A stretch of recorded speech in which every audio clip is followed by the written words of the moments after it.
Well, hello and welcome to Spring 2020. Our class on strategy begins with Chapter 1 from Thompson et al. 2019. Okay, so this chapter is all about defining the concept of strategy, and it explains what competitive advantage is. It gives us a good introduction to how to develop and to execute strategy and competitive advantage that allows us to make an above average profit. We study winning strategies and gain clear idea of the basic functions of strategic management. Basically, excellent execution of excellent strategy means performance in the longer term. Okay. Right, so this first chapter, we're going to begin with a definition of strategy, a definition of competitive advantage, and the link in between the two. Basically, strategy can be proactive and reactive, and it's dynamic. So then the chapter concludes with a discussion of what sets winning strategy apart from the rest, and why effective strategy needs to pass the test of moral scrutiny. So here we go with our definition of strategy. So understanding what strategy is essential to strategic thinking and implementation of effective strategy. Managers are all about management, but leaders are strategic. And success in strategic management gives a firm foundation of business knowledge, independent initiative, broad-ranging intellect, strong, intuitive and critical thinking, coordinated and sustained competitive effort, and highly ethical and sustainable practice.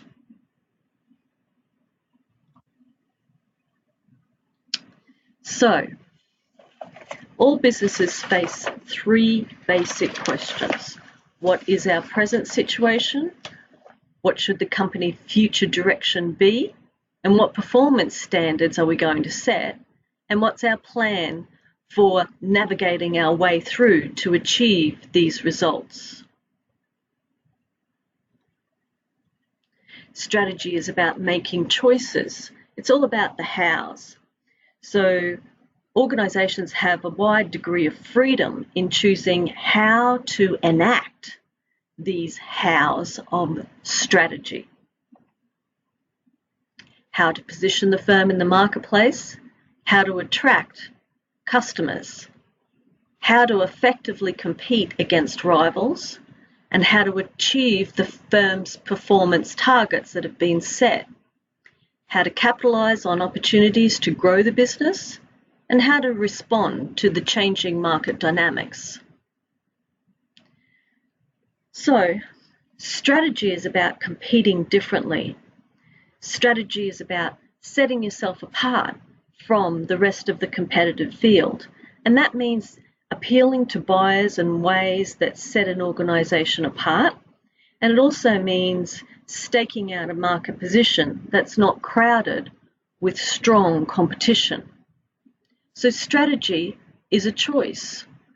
It's a choice in deciding what to do and how to do it, deciding who you want to be and how you're going to get there. So strategy guides the organisation. At a strategic level, these goals are set, and that overarching strategy guides the organisation and allows them to navigate through the daily operation of the organisation and all the decisions that are involved with that daily operation of the organisation.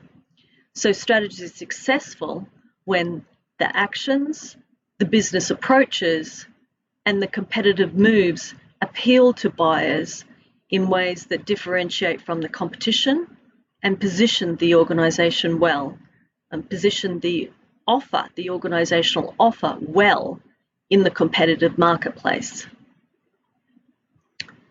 So when we're looking to identify a firm's strategy, here's what we're looking for. This graphic gives you a summary of the pattern of actions and business approaches that an organisational strategy can take. And I invite you to become familiar with these various actions that can be enacted. So if we look at the example of Apple, and I've got a hyperlink there that takes you to a page about the Apple current brand equity. They've achieved 9% growth in the 2018-2019 year, and they're currently valued at more than $234 million. So the key elements of Apple's successful strategy are about design and development of their operating systems, their hardwares, as well as their application softwares and services. But they're also continuously investing in research and development, and they are frequently introducing new products. So that's a product development strategy. Strategically locating its stores and staffing them with knowledgeable personnel, and it's the design of those stores that are reflecting the overall simplistic design of their products as well. Everything's consistent. So they do a great job of maintaining that quality brand image, and they support it with a premium pricing strategy. They are committed to corporate social responsibility and sustainability throughout their supply network. They also cultivate a diverse workplace, and they root that in transparency. So it's not one small thing that defines Apple's success. It's all of these things put together. These are the hows of what Apple does in terms of strategy. So the heart and soul of strategy is actions. Actions and movements in the marketplace that managers take to improve an organisation, their financial performance of the organisation, to therefore strengthen the longer-term competitive positioning and gain competitive advantage. And this is done within the context of a dynamic marketplace where conditions change. So even a substantial competitive advantage established at one point in time may crumble in the face of competitive rivalry or at the extreme industry disruption.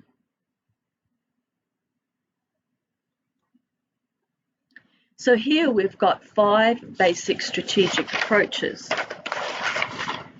And the next slide gives us the details on these basic competitive strategies. You can be a low-cost provider, so that's a cost-based advantage that you're establishing. You can be broad in how you're differentiating your offer to the marketplace, or you can take a more narrow market segmentation approach and go for a focused differentiation where you're targeting a niche market. Or you can do the same thing, take a more of a narrow market approach, but emphasis on the low cost rather than differentiation. Another approach is the 5th approach, which is the best cost provider. So now let's look at each of those in more detail. So the low cost provider strategy is about achieving a cost-based advantage over competitors. A broad differentiation strategy. So the low-cost provider strategy is also rather broad, but going broad and differentiating means differentiating the firm's products from competitors in ways that appeal to a broad spectrum of buyers. Let me just have a drink of tea here.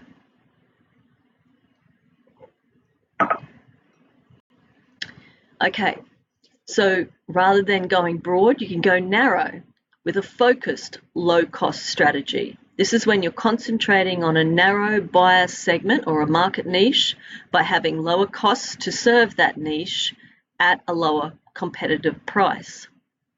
Again, going more narrow, this time with differentiation.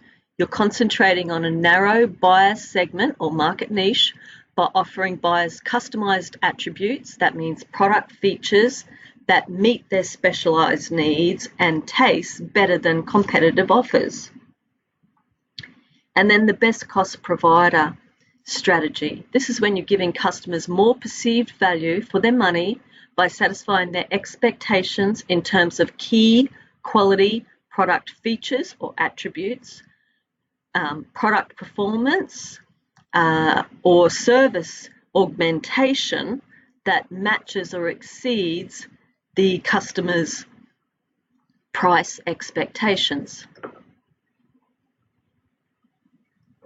So organizational managers they deliberately modify strategy over time, and they are doing that because in response to changing market conditions in the macro environment, maybe in the industry context, or maybe in the market that they are serving. They also might modify strategy because of advancing technology.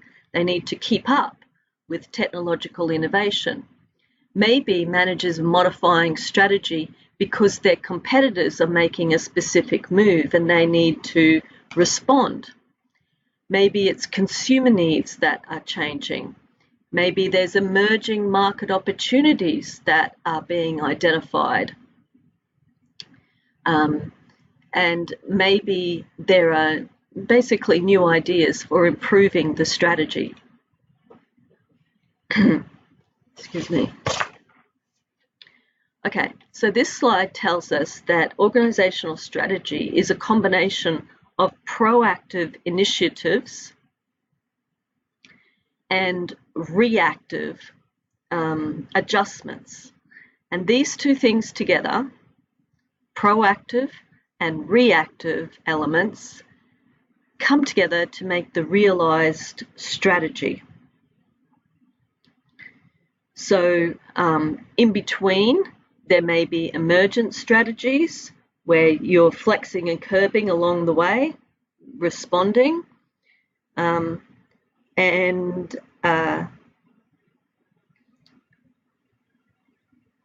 there may also be abandoned strategies along the way. So you've got to know when to let go, when to pull out, when to basically abandon your intentions for the good of the organisation, regardless of the investment. So a company's strategy is partly proactive and it's partly reactive.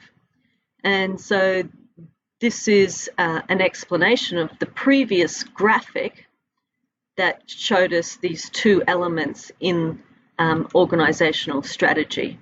We have the proactive deliberate strategy that includes planned initiatives to improve the company's financial performance and secure a competitive edge. And we're combining that with reactive emergent strategy elements that are developed on the fly in response to unanticipated developments and fresh market conditions. Along the way, there may well be abandoned and superseded strategy elements that no longer fit with the organisation's ongoing strategy.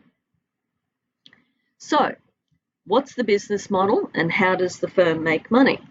Well, the firm makes money by providing what's referred to as a customer value proposition.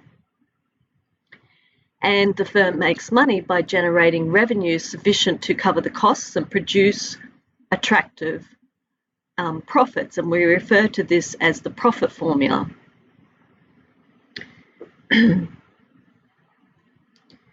All right.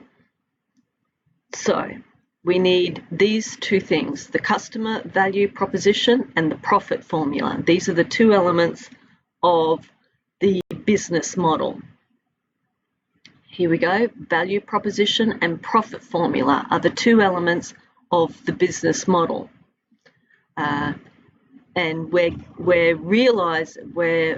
are enacting this business model with our realised strategy that includes proactive and reactive approaches.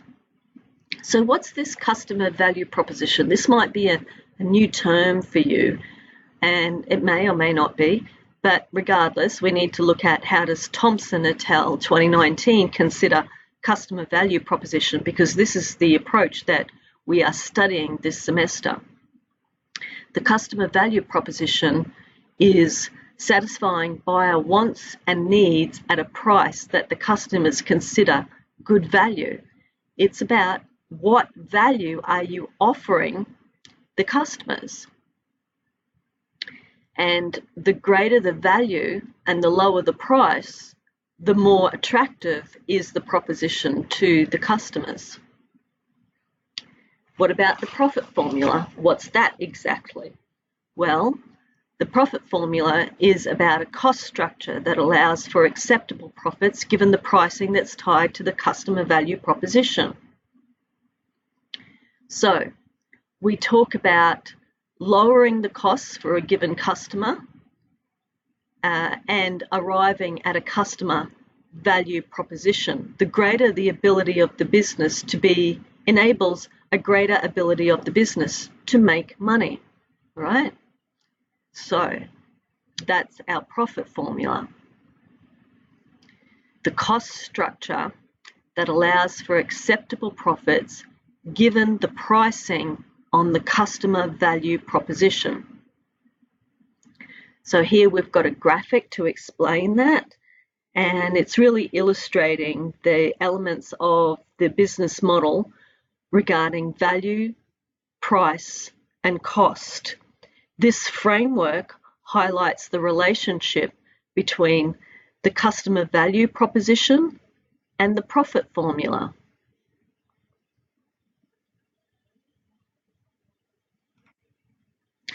So, how do we know if we're on a winner? Well, we ask these 3 tests of strategy. Is there a good fit with the situation?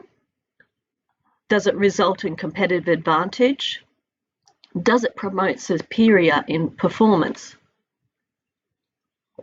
And a winning strategy must pass these 3 tests. The fitness test. Does it exhibit good fit with the external and internal aspects of the firm's dynamic situation? Well, does it or not? The competitive advantage test.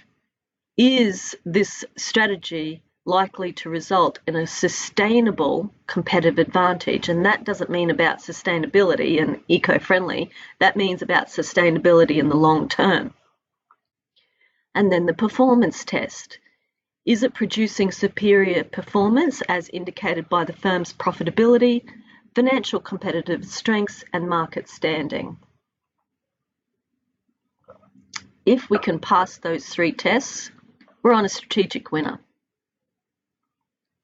So here's a little example. If we think about the radio, you guys are a different generation to me, and who listens to the radio anymore?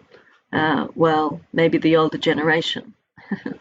But we've got 3 examples in this market space of radio where we can see an example of 3 different business models. If we look at the Pandora business model, the Sirius XM business model, and standard radio broadcasters. How sustainable are each of these different models over the longer term? Well, we're going to talk about that in class, and we're going to talk about these questions. Okay, so why is crafting and executing strategy important for managers and organisations? Well, because high-performing enterprises are nearly always the product of astute, creative and proactive strategy. Even the best conceived strategies result in performance shortfalls if they are not executed proficiently. And why Are we crafting and executing strategy? Why is it such an important task? Well, because strategy is a prescription for doing business. It's a roadmap to competitive advantage. It's a game plan for pleasing customers. And it's a formula for attaining long-term standout marketplace performance. So basically, we can think about this equation. Good strategy plus good execution, so good crafting and executing of the strategy, is what will deliver results at the end of the day. Okay, we're also going to do this little exercise on Google and Chrome in class. Okay, there you go. There is a summary of strategy. From here, we talk about, in the chapters that follow, we talk about strategy as asking the right questions. And basically, we're asking the question of what must managers do and do well to make the firm successful in the marketplace. Each of you, in the business simulation that we're going to complete in this semester, are going to assume the roles of organizational managers. And we're going to get to craft and execute strategy. So we're going to learn about how it is that strategy requires not only asking the right questions, but getting the right answers.